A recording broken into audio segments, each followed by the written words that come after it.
This is the MLW Radio Network.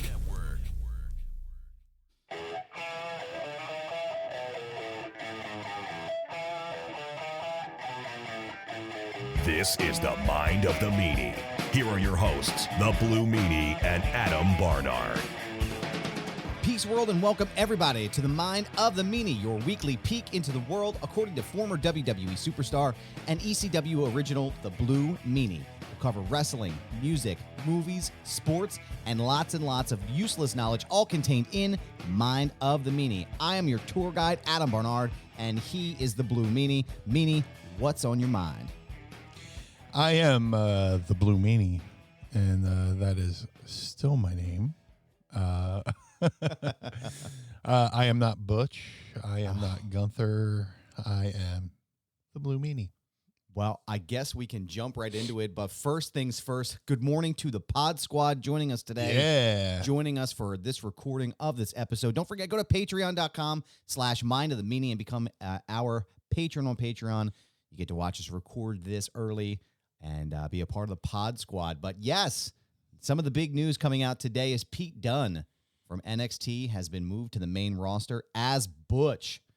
Yeah. Meanie, let's just jump right into it, man. What are your thoughts on the name change? You're seeing the AEW effect. When you think about all the talent that they've had on their roster, Adam Cole, Keith Lee, all these guys who have come in as their own intellectual property, whether it's their shoot name or work name and stuff like that, getting valuable time on WWE TV, getting valuable promotion on WWE TV. WWE values their TV time. They value their promotional time. They've built a lot of people up only to watch them walk out the door and add name recognition to the competition. So now that they have, they have NXT, they have guys coming over from NXT to the WWE roster, they're trying not to allow that to ever happen ever again. And I know there's people out there going, well, Pete Dunn, he was already in the company as Pete Dunn. I understand that, but the current circumstances have changed the atmosphere, changed their way of thinking, and now from now on until whenever they change their mind again down the line, you're going to see a lot of guys probably come in and get their name changed to something that WWE can own and control and keep when said talent goes out the door. So, it's just, it's a sign of the times. That's how it used to be. That's, they got a little bit lax on it. They allowed people to come in who had name value on the indies or name value outside the company and come in with their own intellectual property. But, now that, Adam Cole's gone over to AEW from WWE, Keith Lee's gone over, so many guys have gone over from WWE, except for, Daniel Bryanson or Bryan Danielson or Wait a second. Wait, you're telling me that Daniel Bryan and Bryan Danielson are the same person? What the fuck? Yeah, that was the probably one of the last ones where they probably changed his name. Don't fact check me. But it's like Superman and Clark Kent. He's not wearing his glasses. It's not the same person. Yeah, I don't know how they couldn't tell that fucking difference. It must have been the beard. I don't know. Yeah. But now I wonder, and I guess it kind of begs the question. I know there was a lot of chatter on social media last night, mostly negative about the Butch name change. Yeah. But it almost feels like it was a happy accident in some ways with the Braun Breaker, Rex Steiner situation, because that was initially what a lot of the reports were saying was that this guy's name was going to be Rex Steiner, and now he's Braun Breaker. And I wonder, do you think that has something to do with it, sort of the pre-AEW effect, where they're creating this guy in the mold of a superstar? It could be the fact that, Rick and Scott Steiner owned the last name Steiner for wrestling. And, that could have been the early seed of, look, I'm tired of promoting these guys and giving them this worldwide attention under this name only for them to, move on. Okay, I get it. WWE is the reason why they moved on. They gave them their releases and stuff like that. But yeah, that had to be like the early effect of, look, we need to get people under our control as far as intellectual property, trademarks, and stuff like that. So when we promote them and they go on to be something, go somewhere else, they have to kind of start over again. That's the hope in their eyes when it comes to WWE. They don't want to help, spend their valuable assets to promote something that eventually can fall into enemy hands, right, so to speak, well, like a prized weapon, Well, right, but I feel like it's a little bit different than the Dudley Boyz situation. Whatever happened there, I don't know if that could be comparable to someone who is a fan of like the Attitude Era. But I'm curious to know like what you're. Well, with the Dudleys, I think Paul Heyman claimed ownership of that, and I think he claimed he sold that intellectual property with the sale of ECW. Right. Which, right. And I think the comment was, I think Bubba and Devon both thought that Paul Heyman gave him the rights to the name, and here it's like, well, no, we own it now, So I'm sure that was a shock. But technically Raven came up with it, but Raven came up with the Dudley Boyz. Yeah. Interesting.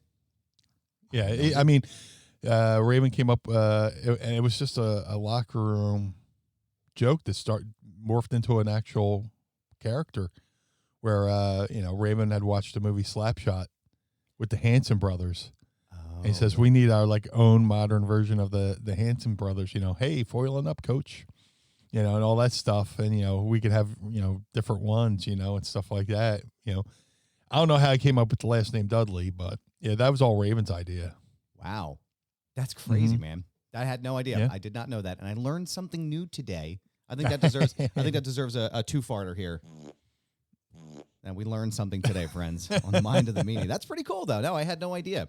Have you been watching the new NXT stuff? And if you have, what do you think of the product? It's hard.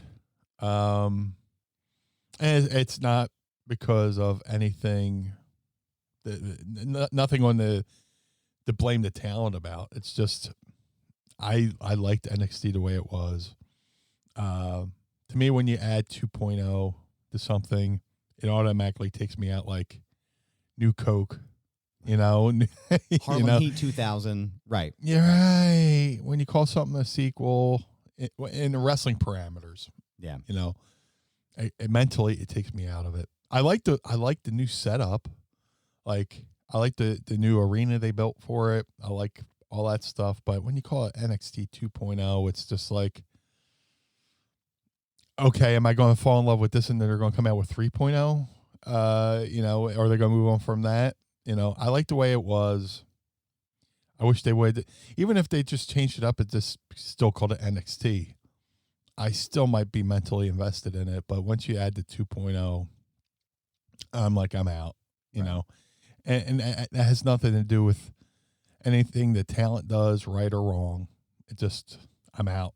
Yeah. I'm out. I have a couple of follow-up questions on this because I wanted to pick your brain on this a little bit. Sure. So let's start with Braun Breaker and Dolph Ziggler, or as my children refer to him as Zigg Dolphler, winning the NXT Championship off of Braun Breaker recently. Do you think, let's see which one you think is more believable? A, Braun Breaker gets moved to the main roster almost immediately, or B, Zigg Dolphler and Braun Breaker at WrestleMania for the NXT title. Which one do you think is a more believable, or do you think it's actually going to happen? Yeah, I believe both could happen. Vince likes the element of surprise, especially when it comes to live TV. Why not spice things up? I know there's people who are like, NXT's the developmental brand. Fine. You guys missed hearing Meanie roll his eyes just now, because that definitely deserved an eye roll. Developmental. It definitely deserves an eye roll. Yeah, when you're on the USA Network, you're not a developmental anymore. Right. Because you're on national. Developmental is something you do for somebody to take them out of the national spotlight, and let them develop down away from the public eye. So when, they're ready for TV, then you put them on TV. Now, you can say part of NXT's developmental because they have, A shows and B shows that have shows that are strictly guys who are just trying out or trying to find their way. And then they had the shows with the guys you see on TV. Okay, I get that. But as far, you're on the USA Network. You're on national TV. That's not developmental. It's just like if the Phillies start broadcasting, Reading Phillies or the R Phils games on Comcast instead of the local cable, just to it's silly, Yeah. But whatchamacallit, getting back to the Dolph Ziggler or Zigg Dolphler. They're just trying to build up intrigue within the brands, bring some name recognition over to NXT now that, they had purged most of the roster. Yeah. And they, brought some guys over to WWE. Why not? They had Finn go back over to NXT for a little bit. So, and by the way, since they're not really doing the takeover WrestleMania weekend, it would make sense to have an NXT championship match on the main WrestleMania card because they haven't announced a takeover for that. So why not? Is it Stand and Deliver? Is that the one that they're going to do the day before, or is that something different? I don't know because the day before on Friday they got the SmackDown and the Hall of Fame. Oh, so right, you're right. Because WrestleMania is a 2-day event now, which kind of wipes out the whole Saturday night NXT event. Right, you know what I'm saying? I'm just looking it up right now as we're talking. Yeah, please do. It looks like they're going to do a Stand and Deliver prior to WrestleMania, April 2nd at 12 p.m. Oh, so that's the day of, isn't it? Wow. So they're doing it. It's the same day as night one at 12 o'clock. The only match so far they have is Carmelo Hayes and Cameron Grimes and Santos Escobar with two other people for a 5-way ladder match for the North American Championship. But there's nothing else that's like listed and added here. Honestly, I feel like with talent like Dolph Ziggler, you could really get away with a big time WrestleMania match between him and Steiner. I think it would be absolutely, because I think it's a way to work in the Steiners too. That's more of the scuttlebutt is, well, the Steiners are, might be going in the Hall of Fame this year, or they might be showing back up. I mean, Lord knows, as all the Pod Squad is aware, I need a Big Papa Pump action figure in my life in the Mattel Elite style. But I thought you were going to say I need a Scott Steiner Hall of Fame speech. Well, that too. I want to just know if he's going to do his mathematical equations while he's giving his speech. That's what there's 141 and 2/3% chance he's going to do that. But I think they could kill it, man. I think the two of them, and they proved it in this last match. I mean, I thought they did an incredible job. But my other question about NXT was, do you think that it's a concerted effort by Vince McMahon and maybe even Bruce or whoever else is working on that project now to move away from what NXT was? And what I mean by that is, with all these guys jumping to AEW, right, and Adam Cole leaving, I wouldn't even put Keith Lee in that, but I would say guys like Kyle O'Reilly and maybe Bobby Fish, some of these guys who have styles that are similar to what they're doing in AEW, coupled with this idea where Vince says on Pat McAfee, we're a sports entertainment company, pal. Like you're not pro wrestlers, you're WWE superstars. And the way the brand looks is, well, training these guys to be superstars, right? Which is why Dolphler or Ziggler was there. Listen to me, I can't even say it right. And you mock your kids. Hey, you know what? James did it one time and it stuck, and now I can't say his name without just calling him Zigg Dolphler. So I hope he doesn't block me on Twitter. But anyway, he's fucking great too. He's one of the best. He should definitely be a world champion at this point. But it's just a circle of life, you go from messing up names when you're a kid, and then when you become a senior citizen. Zigg Dolphler sounds like something my grandma would say. Who's that Zigg Dolphler fellow on TV? My mom loved Ledge and Nick Foley. So, Those are the two names she Wait, did you say would botch. Ledge and Nick Foley? Yeah, she would call Edge Ledge, and Mick Foley, because Mick called the house one time and talked to and got my mom, and this is before this is when people still had landlines. Brian, a Nick Foley called. Okay, Ma. I'm going to the phone right now. I'll call Nick back. Yeah. I didn't have the heart to correct her, Man.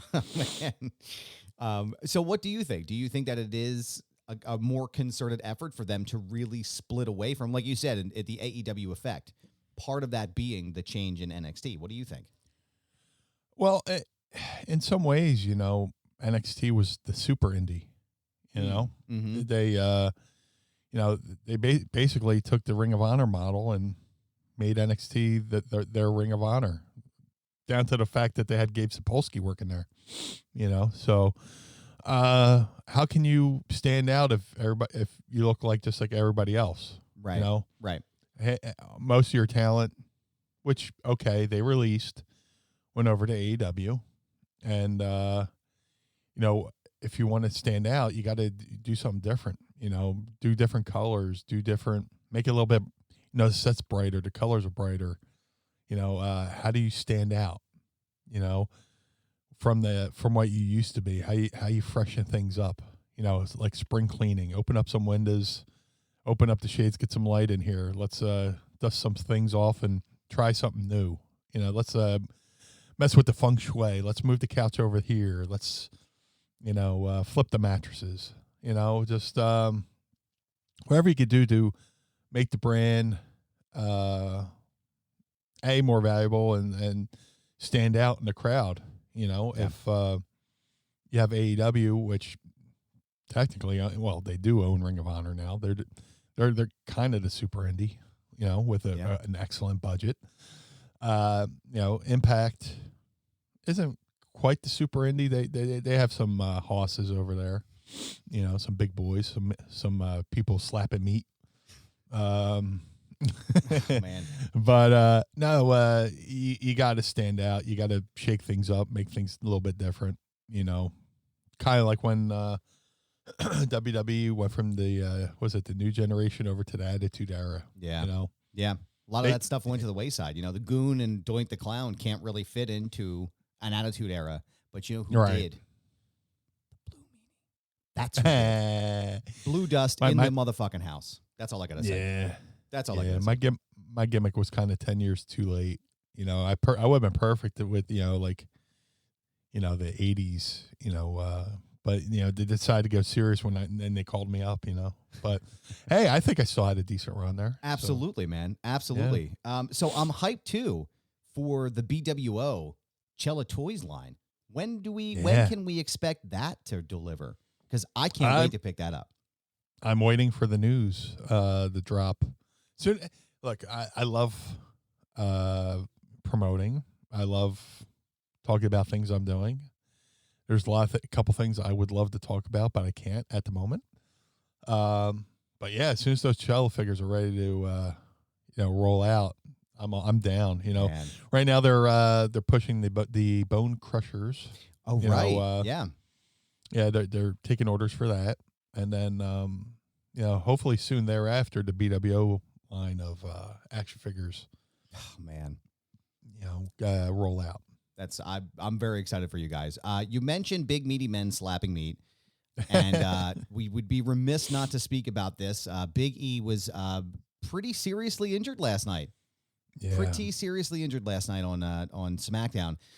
He took what I don't even know what you would call that move that Ridge Holland did, out on the outside of the ring and landed directly on his head, and broke his neck, which I'm surprised didn't happen with what's his dude? The guy who tells the jokes. Oh, Madcap Moss. Yeah. Yeah. He took a pretty scary bump too. So there's two scary bumps like right in a row. Yeah. Which is starting to make me go, hey guys, the ring's a whole lot safer. Yeah. I'm tired of, I can understand maybe, taking a safe flat back bump on the floor, to sell a punch or stuff like that. But enough with the bumps out on the ring side. Enough with the ring apron bumps. I hate the ring apron bumps more because the announcer goes, "That's the hardest part of the ring." Well, you just told the rest of the audience that the rest of the ring is like a trampoline. Right. Just, right. It takes people out of what you're doing. But yeah, my thoughts go out to Big E, man, because I saw his video. He seemed like he's in decent spirits for somebody who just got his neck broke. Yeah. Broke a freaking neck. But not to make light of it, but just he seemed all right. The wrestling community came around and sent their love to him, and hopefully he heals up. Heals up, dude. It's that's something not something to mess around with. That's scary shit. Yeah, they gotta stop doing this stuff on the floor. Stop doing stuff on the ring apron. Yeah, it doesn't seem to make any sense why they continue to do that. Like, it just doesn't, for me, it doesn't add anything to the product. Like, I like the high spots, and I like some of the high spots. I don't like when it's a spot fest, but that stuff on the outside. I'm not even a fan of Big E doing the ring dive. I remember, I wasn't there, but I remember the news after Draws got hurt, and it was like, holy shit, that was a super, I was there. That was a super safe move that D'Lo Brown did. And it wasn't like they were fucking around or doing anything like what they did. And it's like, I think that stuff has to stop. I really do. I don't think there's any point to do it anymore. And it's obviously clear that people are getting hurt from this. I know. Well, the first time he did that running spear through the ropes, as much as it scared the shit out of me, I liked it the first time because it looked like he was doing a move out of desperation. Right. Right. The first time I ever saw a dive on TV was Jimmy Snuka diving at Don Morocco. Don Morocco was, here I'm showing my age. It's like 1983, 1982, and but Don Morocco's on Rogers' Corner, and Snuka's coming out for his match during Morocco's interview segment. So Don Morocco took exception to that. And it's like, oh, look at this guy showing me up during my interview segment. And, Tom Morocco went on the best rants ever. Like, he legit looked like a madman. So he gets up, goes to the ring apron, starts yelling at Jimmy. And then Jimmy's like looking at him like, yeah, brother. And then Morocco just spits on him. And then, Jimmy's like, okay. Takes off his garb and then just runs at him and just dives over the top rope and rips off every ounce of clothing down to the underwear. And it looked like a move out of desperation, out of anger. Like, I got to get to this guy so bad that I need to dive out of the ring and, risk my own well-being. That's how I felt when I first saw Big E's spear through the ropes to the floor. But then once you start doing that thing again and again, it kind of, loses its, effect. Right. There's a reason why, Taker only dove at WrestleMania, because it was a big move and a big spot, and the one time the cameraman almost dropped him, so which was ironically, Snuka's son, but shit, dressed as a cameraman, but we just gotta enough with the dives. I don't want to sound like the old man, but I could watch a show and see a bunch of matches that are almost identical, what's the point of me watching a whole show when I just saw the whole show in the first 2-3 matches? You know what I'm saying? Right. Yeah. And that was something I was taught as a kid, as a student, watch every match, pay attention to every match, the AEW pay-per-view that just went down was really good. Yeah. But there was so much similarities on the show. It's just like, and their pay-per-views tend to go a little bit long. But there's a lot of stuff that was done. There's a few things, between Canadian destroyers and stuff like that, which, what you see it the first time, it's spectacular. Yeah. But then everybody does it on the show, and then it's just like, why do it if it's not going to, make your opponent stay down for the 1, 2, 3. So I know that's Rob Van Dam's least favorite move, which you can also hear on Foundation Radio when my conversation with Rob Van Dam. Go to foundationradio.net right now and check it out. Absolutely. I agree. I think, and maybe that's part of the reason why I'm having trouble connecting with AEW sometimes, is because the variety isn't there. And it's not necessarily that like I believe that WWE gets everything right, because they clearly don't. But I also there's no perfect. There's no perfect brand right now. No, none of them are. I mean, there hasn't really been anything perfect since like that period of time in the late 1990s where everyone, WWE, WCW, ECW, everyone was firing on all cylinders. Absolutely. There was that really special time where it was happening, but there's something missing. Drawing real ratings too, by the way. Right. Real ratings and real money. I don't know that there's just something for me that's missing that's making it hard for me to connect to it. I'll tell you though, I popped hard when Sting jumped off the fucking railings, man, in those tables. Holy Sting shit. Jack. Holy shit. I called him Sting Jack. What is it? Sting Jack. Oh, yeah. All he did was the Ice Cube song. Yeah, that's it. Somebody, if the Public Enemies podcast is listening right now, I need you to put the Natural Born Killers over that spot for me, please. Please. I thought it was fucking great, man. I love that match. I thought it was great. Travis from the Pod Squad was just saying that it's pretty disturbing that all the fans know it's a work now and more people are getting hurt than ever. What do you think about that? Well, I wish I could take credit for whoever said this, but they said, back in the day, we used to protect each other and tell the people that, the business was real. Now we all tell them it's fake and we're killing each other. There's a reason why it's been around for over 100 years and stuff like that. And yeah, you get your aches and pains and injuries, but man, guys are just taking years off their career, just doing the crazy stuff, imagine how more spectacular Sting's thing would have been if Sammy hadn't done that Spanish fly looking thing off the top of the thing through the table. You had the dog collar match, which was good. It was great. Went a little long, but 2 matches later, Brian and Dean are bleeding over there. I think I tweeted out, I was like, man, it's a good thing they took up that bloody canvas just for him to ruin this bloody canvas. How many DraftKings aprons did they have to make for the show, knowing that they were going to have to replace them every other match? But I agree. The thing Sting did was spectacular because no one expected it from him, and the fact that he did, and it looked like an act of desperation.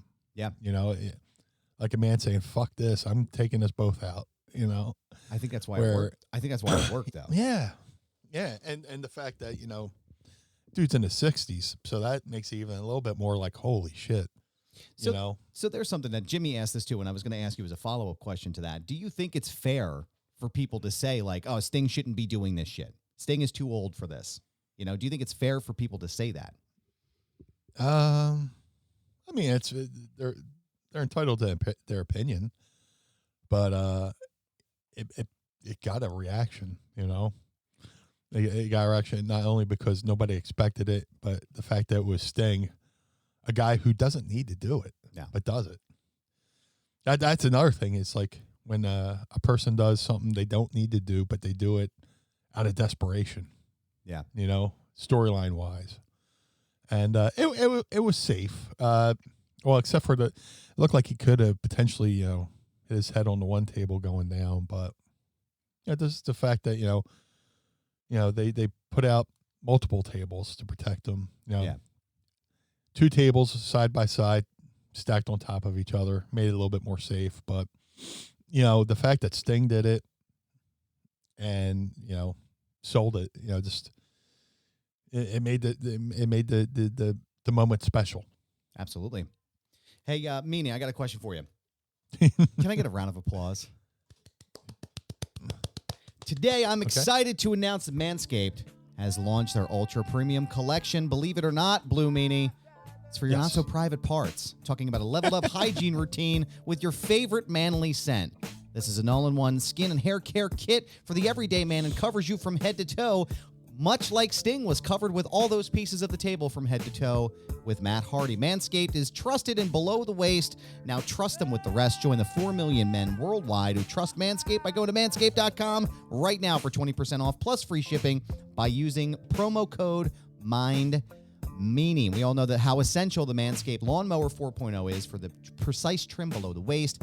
Their advanced skin-safe technology reduces cuts to your most delicate areas, but now you can enhance your perfect grooming routine with their Ultra Premium Collection and Blue Meanie. How has the Ultra Premium Collection helped you in your day-to-day routine? Oh, man, I talk about, Manscaped each and every week, making me look presentable, not only out in public, but in my private life as well. So, all their products are top-notch.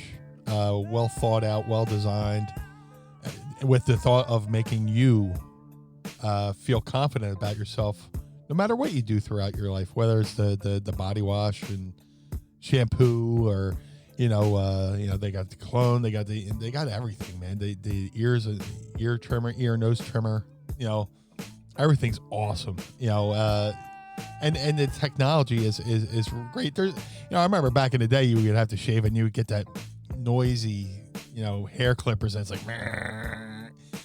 it's so quiet. It's so discreet that, you can shave and not wake up the neighbors.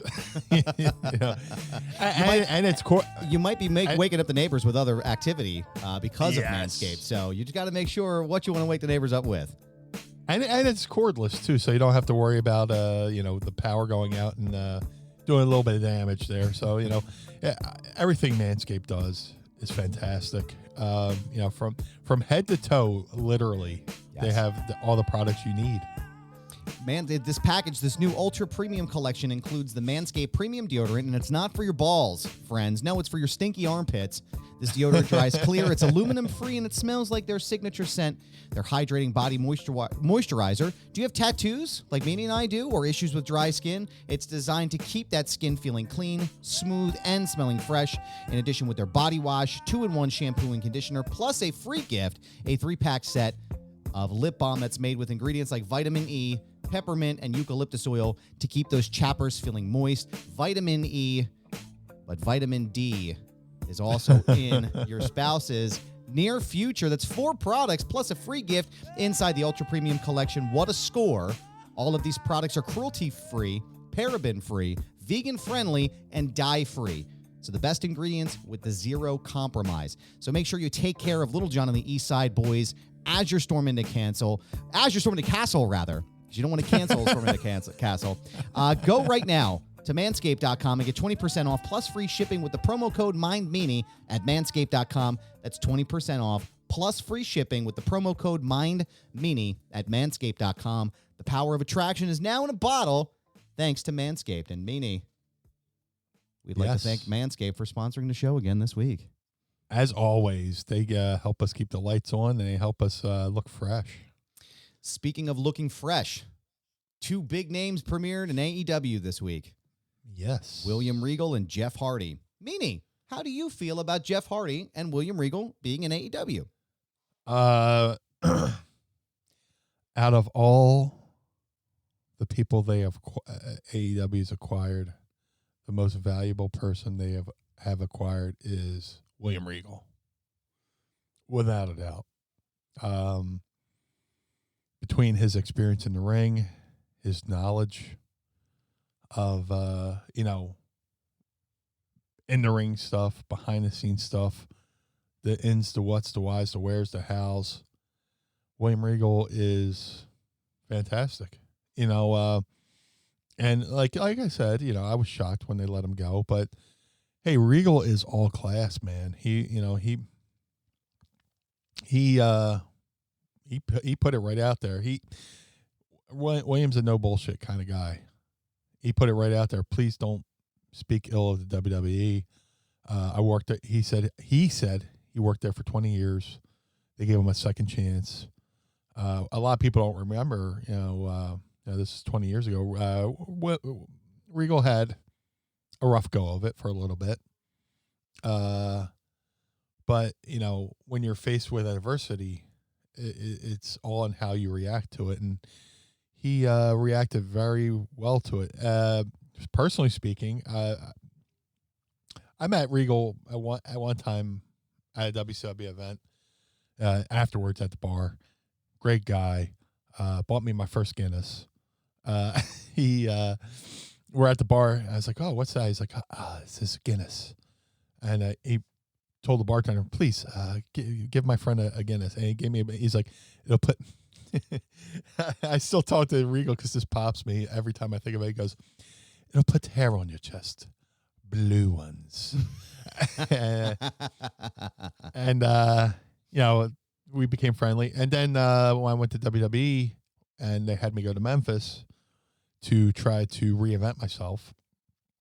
It's either to reinvent myself or out of sight, out of mind. So when they released me, there wasn't as big as a blowback. Who knows? A little column A, a little column B. Regal came down to earn his way back. And he's like, you know what? I want to prove myself. He was with WWE, had a falling out, went to the Indies, had a couple incidents, and he's like, look, I got to do this. So he went to WWE, please send me to Memphis. And I reconnected with Regal in Memphis for Memphis Championship Wrestling. And I learned so much from him. Just subtle things, between, psychology and how to, transition from holds to, I mean, he's an encyclopedia. Yeah. And we got to share life experiences. We got to ride together to shows and stuff like that. We got to share experiences and stuff like that. And through that, he was, reinvented his career, and he had a 20-year run. And then he went from, being on air to going out. They paid him to travel the world and look for talent. Yeah. And he did that. He would go to Pro Wrestling Guerrilla. He would go to Japan. He would go to England. He would go to everywhere that he would scour the earth to look for talent for WWE. And he did. He found a lot of talent. Now that mind, that brain, that experience is in AEW. And that makes having William Regal in AEW makes AEW just that more dangerous in a creative way. Because he does not mince words. He's not a yes man. He will say what, he wants. One of the worst criticisms of my life came from William Regal. Is my, I was, going back to home to deal with my grandma who was dying from cancer, and that we had a blow off match. It was going to be a street fight with me and Ron Killings, and I called the match, and it wasn't that good of a match. And he did not mince words. He told us how bad it was, and that's one of my greatest disappointments in life was not living up to William Regal's standards with one match at least, So that eats away at me because I have that respect for him. But now he's there in AEW, and whether it's an on-air authority figure or they'd be foolish not to use him behind the scenes.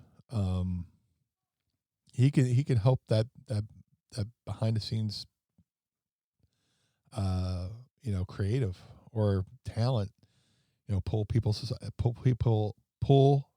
aside. When I went to AEW in Philly, Aleister Black was doing stuff in the ring with, the younger talent. Now you got him and Regal there. Yeah. It's always good to learn from different people. I was trained by Al Snow, but I learned a lot from, everybody in the ECW locker room, from Sabu, Paulie, Dreamer. Now you have all those minds in the AEW plus Regal. It's a home run. That's to me, that's their biggest acquisition. Yeah. Was William Regal. Jeff Hardy, I think that was a little bit expected. It was a matter of if, but when. Mm-hmm. When was this going to happen? Jeff took a little bit of a ribbing for dancing his way down to save his brother. Man, Twitter was a buzz with that, man. That was some good shit. But I get it. He's excited. Yeah. You know, you're in a place where I don't know what his deal with WWE. I don't know if it was whether he's happy or miserable. I don't know. But to see, you know, to be somewhere new, there's definitely an energy in AEW that's really good. And just to be excited, you know, he's probably been thinking of that moment for a couple months now. Yeah. You know, he was probably thinking about that moment when he was in WWE. So, you know, to finally happen, you know, it's kind of like, you know, a first date. You know, you want to have some excitement. And, yeah, he took a little ribbing of it, but it was harmless. But, yeah, it was a great moment. Yeah. You know, and the fact that they used the Hardy Boys music, which is a lot of people don't know is rights-free music. Right. You know, it's a song there's a show that used to be on MTV in the 90s called The State. Okay. And which became, you know, the guys it was a collective of comedians that went on to become like Reno 911 and all these other things. And that song, the Hardy Boys song, was on the episode of The State, so I knew that automatically. I want to say that and Bob Holly's song was on The State. You know, that's rights-free music as well. So, right. You know, everybody's like, oh, they spent big money on the Hardy Boys theme. How did they get the Hardy Boys? It's rights-free music, guys. folks. It's in the public domain. You know, Tony Khan can pick it up and use it as many times as he wants to. You know? What he's paying for Jungle Boy's theme and Orange Cassidy's theme. I think he said Orange Cassidy is like one of the bigger licenses he's picked up. You know, my God. But, I wonder how much he paid for Cult of Personality too. Hey, you know, Living Color, those guys are wrestling fans. Yeah. They could have, you know, gave him the buddy rate. Who knows? Yeah. Gave the homie discount. Yeah. Yeah. I mean, hey, they're wrestling fan. Hey, they follow me. You know, oh, that's awesome. Yeah. Shout out to Living Color. Shout out to Living Color. When my mom passed away, and I did the announcement on Twitter, they were the first people to reply. Oh, that's fantastic. They were the first people to give their condolences about my mom passing, you know, a couple years ago, which meant the world to me because I spent a lot of my childhood with my headphones on, playing, you know, Mike Tyson's Punch Out or Super Mario on Nintendo, and I was playing Living Color's debut album, you know, in my headphones ad nauseum. That's when, you know, you play one side, flip it over, play another side, go back to the other side, play that. Yeah. Yep. Yeah. Keep rotating that tape until the fucking thing falls apart. I had a couple of albums like that. You listen to it till the tape starts going, you know, I'm the cool of personality. You get some of that weird static in there and it's like not completely going right through. Yeah, I remember, man. Or that beginning of that part of the tape where you put it in, you hit play, and you hear, and then all of a sudden you hear, and then you can tell where the audio is about to come in. There's that part of silence, and it comes into that static. Yep. That silent. Oh man. To go off a little sidebar, the greatest part of my childhood was going on a pilgrimage to walk to the mall and buy tapes, and then walk a couple other blocks to the bookstore. Yeah. And pick up my wrestling magazines. And I would go home and I would read every inch of the wrestling magazines, even the ads, even the credits, who's the editor, but to open up a cassette tape back in the day and of a new band, you open up and you just smell the ink on the packaging, you know, and stuff like that. It was, dude, today would have been the perfect day, you know, lay in bed, you know, read a magazine or read the liner notes of a audio cassette of your favorite rock band while, you know, it's gently raining outside the window. And you kind of just take a little cat nap. Yeah, just relax, just stare at the ceiling and fall asleep. Yeah, dude, that's the shit. And just fantasize, fantasize. You know, I missed listening to music and then having my own music video in my head of what the song's about. You know, Sometimes a music video can ruin what you thought the song was about. It's almost like reading a book and then watching a movie, and you're like, wait, I didn't picture this at all. This is not what was in my head. Right. So right. So, now, but yeah, that's a little bit of a sidebar. Hey, but I'll tell you what. Do you remember The Wall, by chance? Absolutely. Oh yeah. my God. Music store. Yeah. I don't know if that was just a Philly thing or if that was just like a sort of Northeast thing, but there was a record store called The Wall, and the one that I was familiar with was inside of the Oxford Valley Mall, which is in where I grew up in Bucks County, right? Probably like maybe 15 minutes from where I grew up. Near where the Goldbergs is kind of set. Yeah, exactly. Somewhere in that general area. JTP. JTP. And we used to go in The Wall and we buy all the new albums, but I had like a big boombox at my house. I had the CD player and the tape deck, but I didn't have a CD Discman. I had a Walkman. So I would buy the CD, whatever band I liked, and I would dub it onto a series of tapes depending on, how long the album was. And I'd stuff the tapes into my book bag, and I'd rotate them out at school. Now, in hindsight, there definitely should have been some more oversight from my parents, because there's no reason like a sixth grader should have been listening to Tupac's All Eyes on Me walking into school. But in any event, I digress. Those were some of the best memories for me, is just walking around having this fucking headphones and, and you could take, if the CD got skipped, like if it got scratched or fucked up or whatever, you could take it back and get a new one, because they had these little blue stickers on the back. It said like lifetime guarantee, and you could take the album back and get a new one. Brand new one. I think we talked about that. My buddy Justin worked at The Wall in the Hamilton Mall in Egg Harbor Township, and he gave me like a roll of them. And I thought I was the richest man in the fucking world. I'm gonna put this on the CDs I didn't buy at The Wall. Yeah. Just these will last forever. Famous last words. I had one CD that I had up until recently, like within the past 5 years. It was the last The Wall sticker that I had, and it was Significant Other by Limp Bizkit. I bought that album in like 1998, and it stayed. It was just like one of those CDs that I just kept forever, And it just, I don't know if I just got rid of it or I was like, I don't need the CD anymore or whatever. But I remember just being like those good memories of those summers flashing back in my mind. That would be a good tattoo to get tattooed on the back of your head with like the Wall sticker. Can I get a new brain? Just not that not that I would get a neck tattoo, but that'd be an interesting tattoo. Well, I got room on my body, so I need to get some more ink done here. Meanie, I'm dying to get another tattoo. I can't wait, man. I've been waiting for one for a while. I've been trying to save up and get some new ink done. I got to do some cover up work and get some new stuff going. But Meanie, I got a question for you. Yes, sir. Are you ready to ask Meanie? I would love to. Ask me something. Don't forget to tweet at us with your questions. Ask Meanie. I can't remember what regular air smells like. Don't forget. Use your hashtag Ask Meanie. Listen, I can't wait. I hope that I can play this for you guys at some point.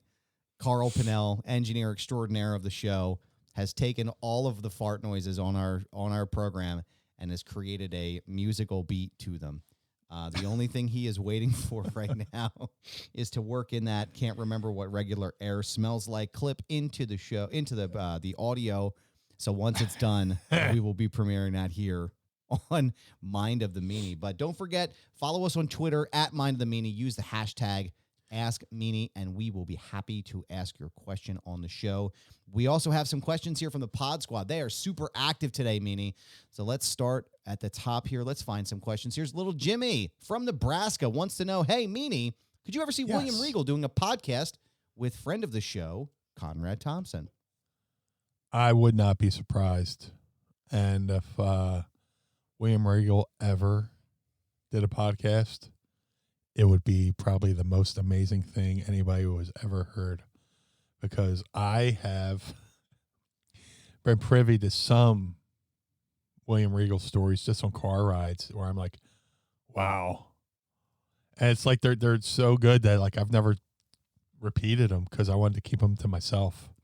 So if he's ever going to do a podcast where he gets to tell some stories, it could be entertaining, but most importantly, informative podcast for any aspiring wrestler out there. which a lot of them are. There's a lot of podcasts out there where, wrestlers talk about things that you can learn what to do and what not to do.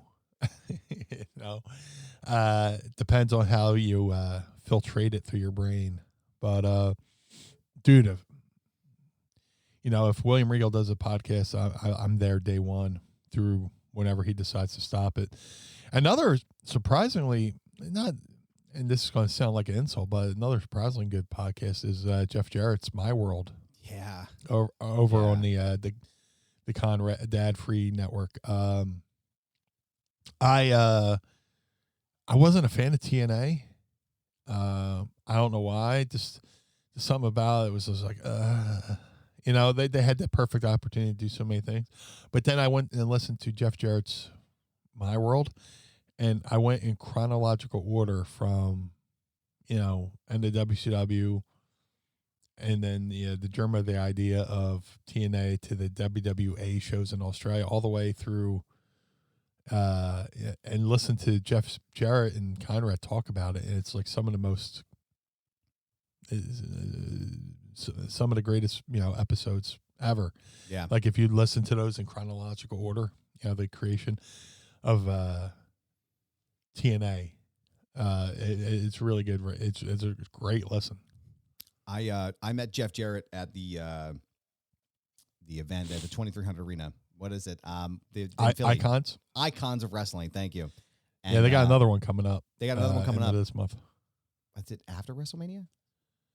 I thought it was March 29th, but we'll don't fact check me. We'll double check. Yeah, I'm not sure. If you're out there listening, Google Icons of Wrestling at 2300 Arena. I will likely not be there because that is right before my daughter is supposed to be born. So I don't. Yeah.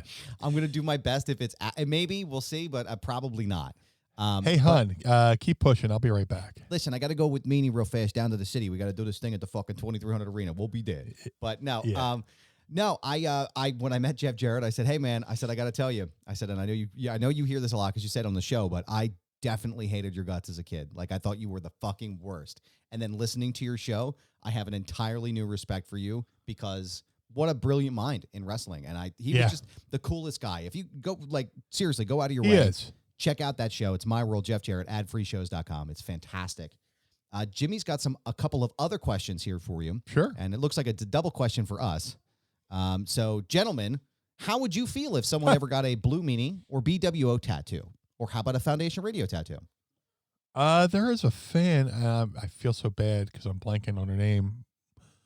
She tweets to all the ECW originals, but she has a BWO tattoo, and it's pretty flattering because it looks good. There's good tattoos and there's bad tattoos, But she has a bunch of ECW tattoos, and I'm so sorry I can't think of her name right off the top of my head. But she has a beautiful son that she posts photos about, her and her husband and stuff like that. But huge ECW fan. She's got BWO tattoos. She's got a bunch of ECW tattoos. And, it's flattering, Like I said, the human body is valuable real estate to put things on your body. And I always consider a tattoo something personal, The best tattoos are the ones you don't just take off the wall. They're the ones you think of and talk to the artist and collaborate. And inside baseball, the simpler the tattoo, the better the tattoo is going to be, and probably the cheaper. Right. When you start going, oh yeah, but I want this and the Leaning Tower of Pisa and then all that stuff. The tattoo, you're racking up the asshole tax. But if you tell an tattoo artist, what do you think of this? And let them have fun. You'll probably get the best tattoo of your life. Absolutely. Yeah, and it'll be as long as you keep it personalized and stuff like that. It's nothing that you pull off the wall. But if somebody got I've seen a BWO tattoo, awesome, that's great. I don't know if anybody's ever, besides me. I got me on my arm, which right here, but I don't know if anybody would ever go that far. Hopefully they wouldn't get this exact tattoo because that means a lot to me because, Mrs. Meena designed it. So they say never get your girlfriend's name tattooed on your body, but they never say anything about her artwork. So True. Yeah. Yeah, this is the first thing she like drew. She drew like when she moved in, she drew this of me. I was like, you know what? I want to get that tattooed. I have not seen any Foundation Radio tattoos anywhere. I would love to see that someday. I think that would be super dope. I'd be flattered. Yeah. I definitely would. But hopefully someday we'll get to that point. The show will be at that point, foundationradio.net. Travis wants to know, hey, What up, Trav? Have you seen any good music docs lately? Oh, my God. Shit, what did I just watch? I watched so many documentaries. While you're thinking of it, I'm going to crack my seltzer here. This is a Zevia lemon lime twist. Yeah, dude, I feel like I've let the pod squad down. I forgot my seltzer this morning. Every week, as soon as we get to Ask Meanie, I'm like, fuck, I forgot the seltzer again. Because it's usually I don't forget or I forget to buy it forgot from the so store. much. Low inside baseball. I'll let you crack it. Open. Go 3, 2, 1. It's delicious. At least one of us was ready. Yeah, at least one of us was ready this week. Low inside baseball. I was running a little late because I had to book a emergency dentist appointment. Mrs. Meanie was eating some pretzels the other night and cracked a tooth last night. So tomorrow morning we're going to go. There's an emergency place here in Philly. And then I have this fucking tooth right back here. That's like, I don't know if it's a wisdom tooth or second in command, but it has slowly been coming loose and coming out of my head to the fact where this is, for the pod squad, this is as close as I close my teeth to chew. Man. So I'm getting that motherfucker evicted tomorrow. Yep. I don't care how much it costs. Please, I'll sell blood. I just want to be able to close my mouth. I got so much wrong with me that I don't even, talk about, but I figure other people got their fucking problems, but, what was the question again? Well, so also is inside baseball. You can see Pod Squad. If you look at my face, the right side of my face is a little bit more swollen than the left side. I have a cavity right up in here that has been fucking with me for probably a past year. And my dental insurance from my shoot job, my initial insurance wasn't very good. Like I had to basically cover everything. Now with the new year, I was able to get on a new plan. So I'm hoping I can get this taken care of, but fuck, does it hurt? Every once in a while, I'll get like some cold water up there and it's like, holy fucking hell. But the question that Travis had, go ahead. I'm sorry. Yes. What were you saying? Oh, no. Between my teeth and every allergy season, my ears clog up. And right now my left ear's almost completely clogged shut, like to where if I lay on my right side and Mrs. Meanie says something in bed, she thinks I'm no-selling her, but I can't hear her. Wow. It's brutal. But like I get this stuff called D-Brox or whatever and put the drops in there and that breaks it up and it's a fucking process. Yeah, dude. Travis's question was, have you seen any good music documentaries lately? Oh my God.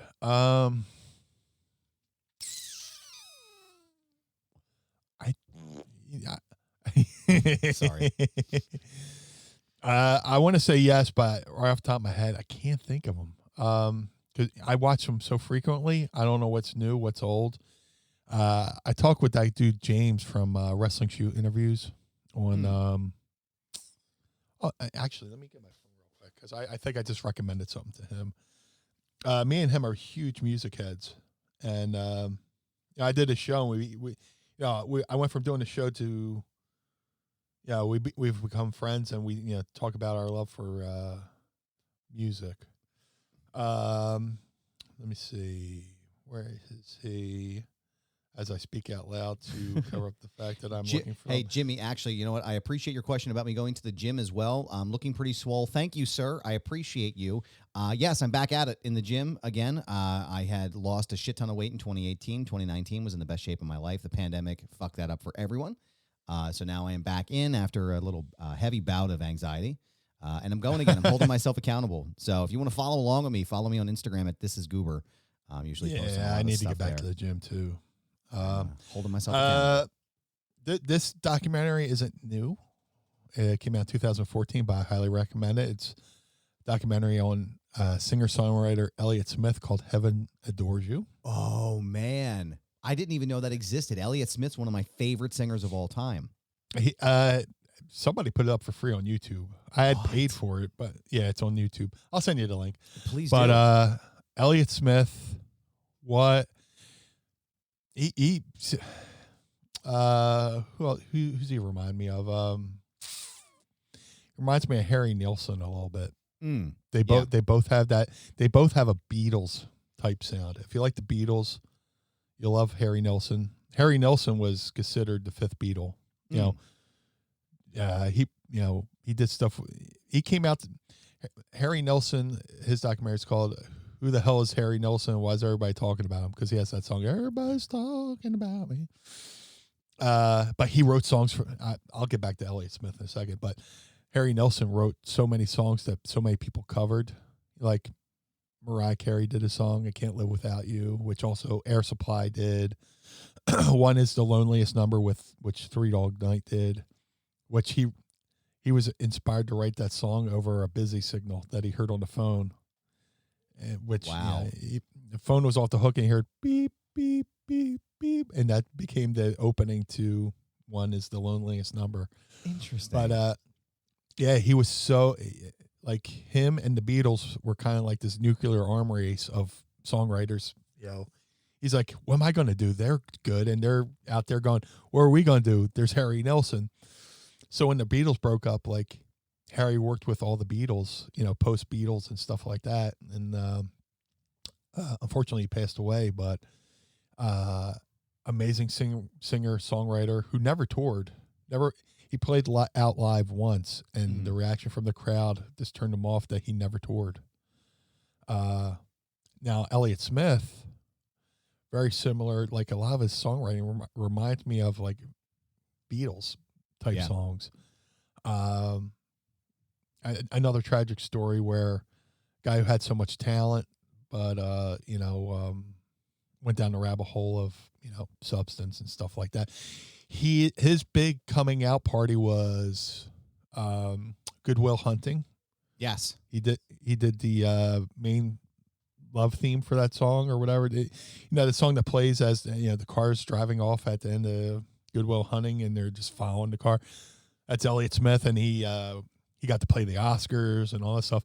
He had this whole great career, but he became known for the one song and stuff like that. He had his demons, but most tragically, he was found dead in his apartment with a knife in his chest. Yeah. Which some people think he might have plunged into his own heart. So, yeah, Elliott Smith. What a fucking way to go. Elliott Smith is one of my favorite performers of all time. Either or that record, I could listen to that day in and day out, front to back, all day long. That record definitely saved my life a few times. But what a tragic story, and I can't wait to watch that. What was his last album? Was it called Figure Eight?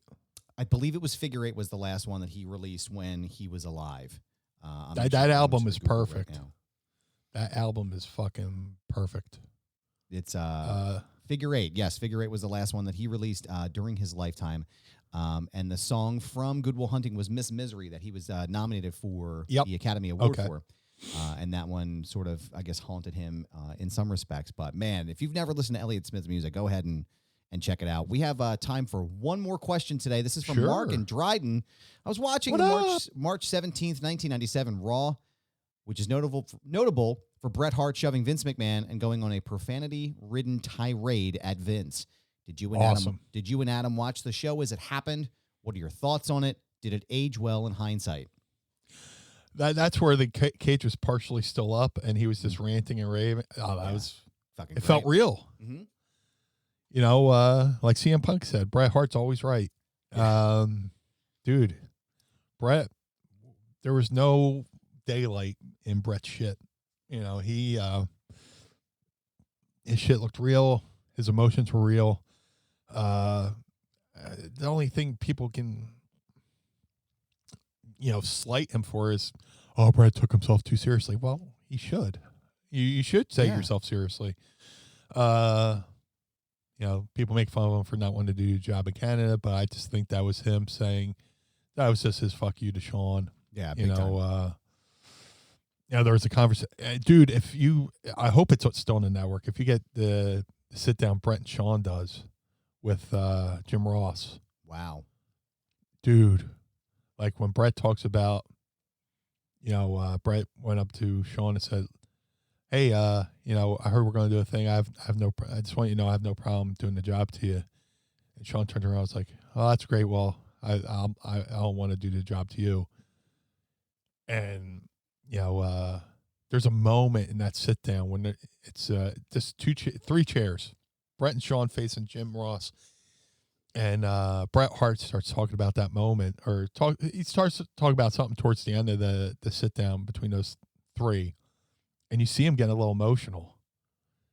And watching Bret Hart get emotional like that got me a little emotional, So that moment on Raw, great finding the date too, by the way.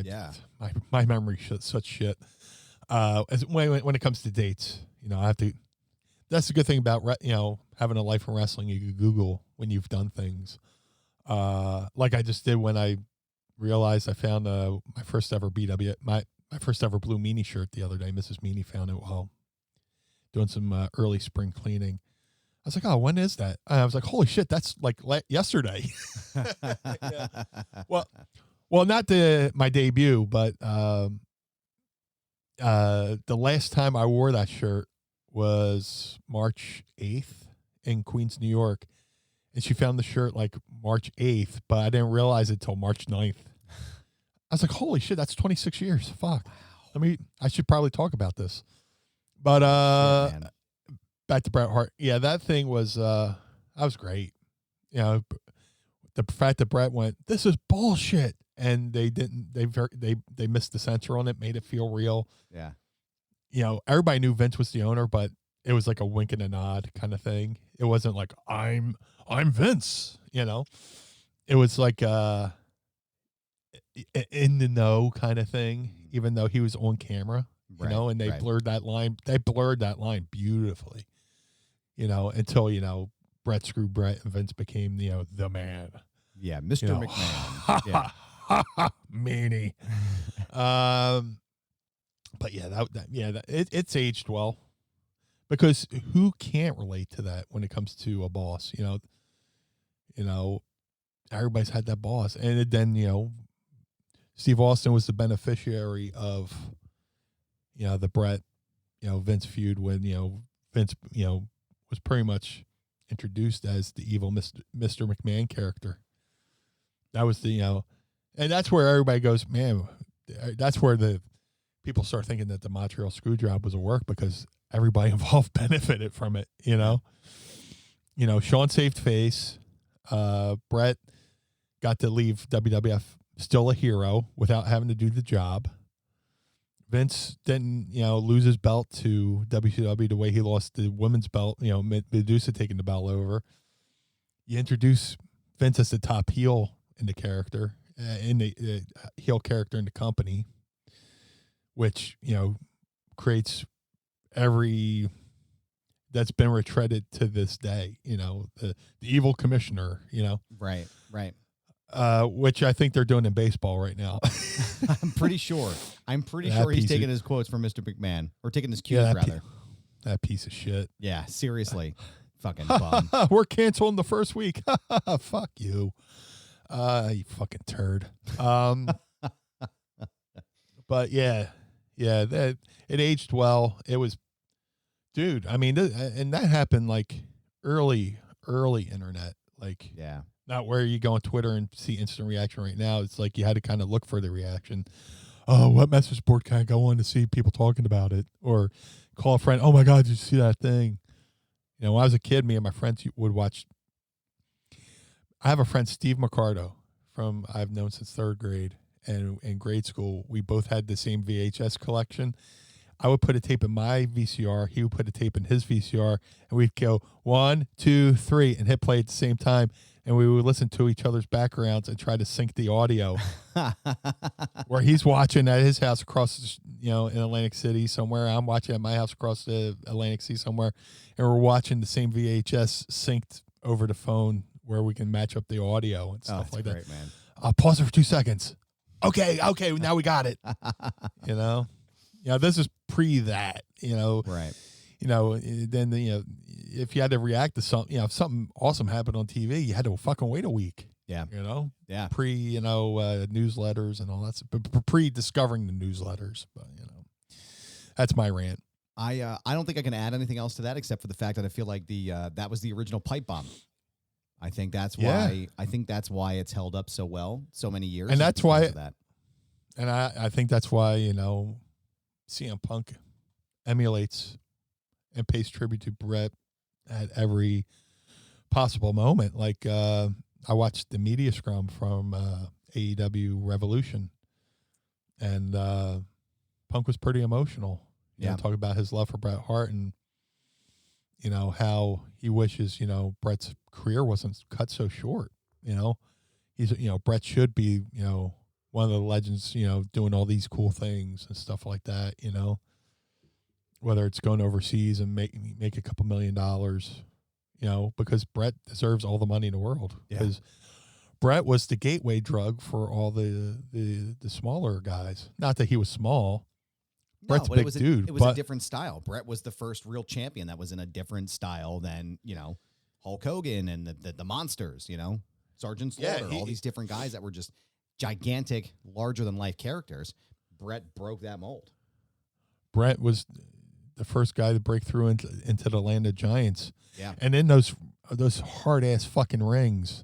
Oh, God. Those rings were reinforced for guys like Andre and Bundy and stuff like that, so they weren't like, bouncy. It wasn't like a bouncy castle. Yeah. So Bret's like basically bumping on concrete, Jesus. Him and Sean. But, Bret was the one who was the first guy to break through the castle doors of the Giants, so to speak, and plant his flag in the WWE soil to allow others to come along, in that era of, faster, more technically sound wrestlers, not the big, brooding, punching kickers, Well, Meanie, I appreciate your time as always, taking the time out of your schedule to come and hang out here with me and the Pod Squad. Blue Meanie. Such good shit, pal. Such good shit. Happy early St. Patrick's Day, first and foremost. Yes. Second of all, where can they find you on social media? You can follow me, the Blue Meanie, across all platforms, Twitter, Instagram, Facebook, and TikTok, which I really don't know how to use, at Blue Meanie, BWO. You can support the Blue Meanie by going to prowrestlingtees.com/Blue Meanie. You can also find me on Cameo. Go to cameo.com/Blue Meanie BWO. There's a shirt that's out there right now that's being sold. I don't know if it's still up or it'll still be up at the time of this recording. They did a quick pre-sale, but go to 2800studio.com. A limited edition, limited printed, all over BWO t-shirt, kind of like 90s era WWE where they had it all over Razor Ramon and Bret Hart kind of style. Go to 2800studio.com anyway, because they have great products up there. And I wanted to promote it last week, but then again, I didn't know how long the sale was going to be up. So go to 2800studios.com. If you also want to support the Blue Meanie and a good cause, go to madcatbeardcare.com. I have a line of beard products over there called Blue Spruce. Blue Spruce. I don't know what the fuck I just said. Blue Spruce. Did I say Bruce Spruce? I think you said Bruce, like the comedian. Yeah. That's what it came across as, yeah. Yeah. Hey, man. Shit happens. Shit. It's live, pal. Shit happens. Blue Meanie just said Bruce. Sorry. Meanie. Blue Spruce. Go to madcatbeardcare.com/blue or get the Blue Spruce. If you like cats, they take care of cats. If you don't have a beard, if you have a beard, get it for yourself. If you have a friend if you don't have a beard and you have a friend who does have a beard, get it as a gift.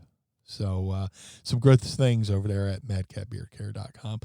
And where can they find you, Mr. Barnard? Well, thank you, sir. I appreciate that. You can find me on Twitter and Instagram at thisisgoober. Yes, that is my handle. No, I'm not changing it. It's a brand, pal. You can also listen to my side project, Foundation Radio. You can go to foundationradio.net.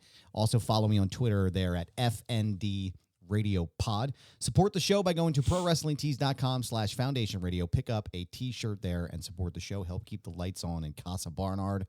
I have another baby on the way.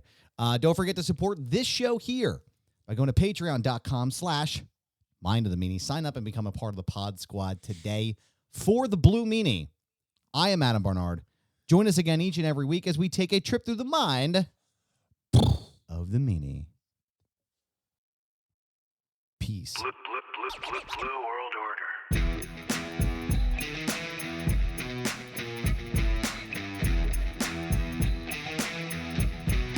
Blue World Order. This episode of Mind of the Meanie was recorded and produced by Adam Barnard and was engineered by Carl Pinnell. Additional production and narration provided by Sam Krebs. Our executive producers are Josh Chernoff, Adam Barnard, and the Blue Meanie. Our opening theme is performed by the Swamp Candles. Our closing theme is performed by Chikara. The show contains original music produced by Enrichment. Get additional bonus content by becoming our patron on Patreon at patreon.com/Mind of the Meanie. And follow us on Twitter and Instagram at Mind of the Meanie. This has been a Butts Carlton media production in conjunction with the MLW Radio Network. Butts Carlton, proprietor. Blue World Order. Dad, why is Blue Meanie's brain out? The world of MLW